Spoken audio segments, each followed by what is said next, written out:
Hey guys, it's Paul from paulniger.com. I just wanted to introduce my blog, which will be featured on my paulniger.com website, and it's about the grand plan that we all have from our higher self, and as much as we have all these visions, for ideas of what we want, these goals and ambitions, we think that we can control them. For the most part, we can control the way our hair is, on when it's not so windy. We can control the way our clothes fit. We can control the way our car moves when it's running, when the conditions are right. These are things that we can control, and these are all the material things. But when it comes to thoughts and ideas and visions for the future, they're not material yet. They haven't quite manifested in physical form, so they remain as ideas or daydreams or whatever.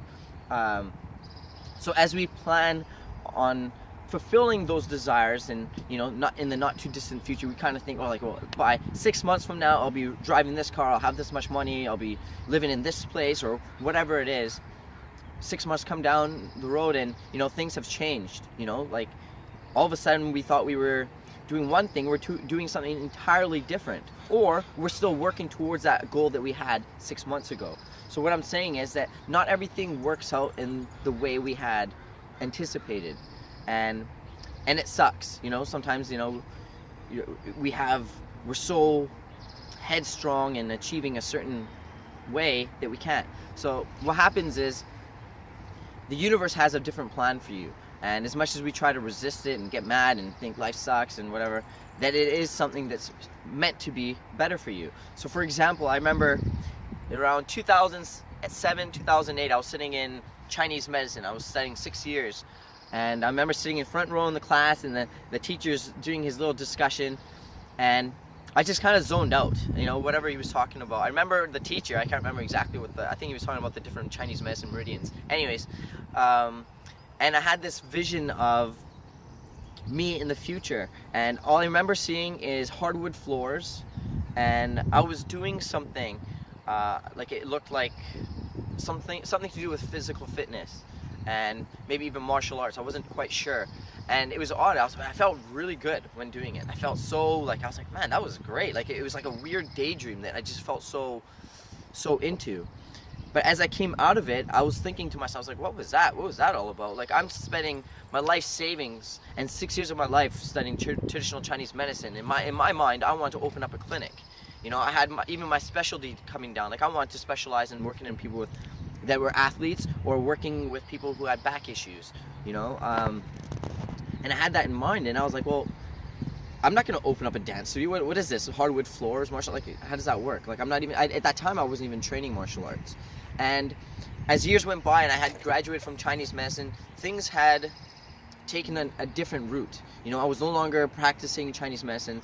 I had started studying personal training.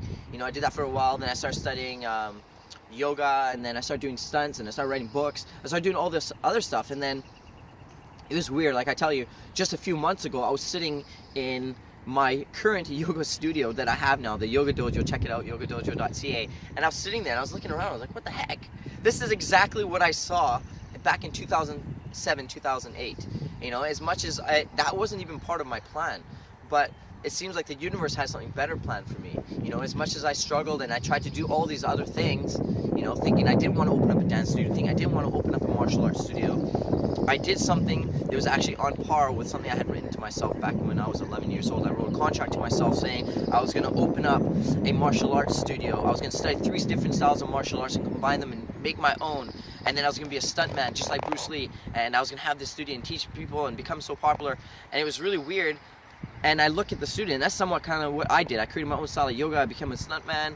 I wrote books just like Bruce Lee on philosophy. I did all this stuff. And it's kind of like, it's like cool. Like, like as much as I thought that I can create my own, to an extent I did, but the universe provided something that was a little bit more divine. And I'm very, very grateful for that. And so I wanted to share that with you, just because a lot of the times, you might feel that life's not working out in your favor, but you know what? It is. And it's just got to be, you gotta look forward to the divine timing of it all. Anyways, just a quick lesson. Check out the full blog on my website, www.paulniger.com. My last name is spelled Nijar. See ya.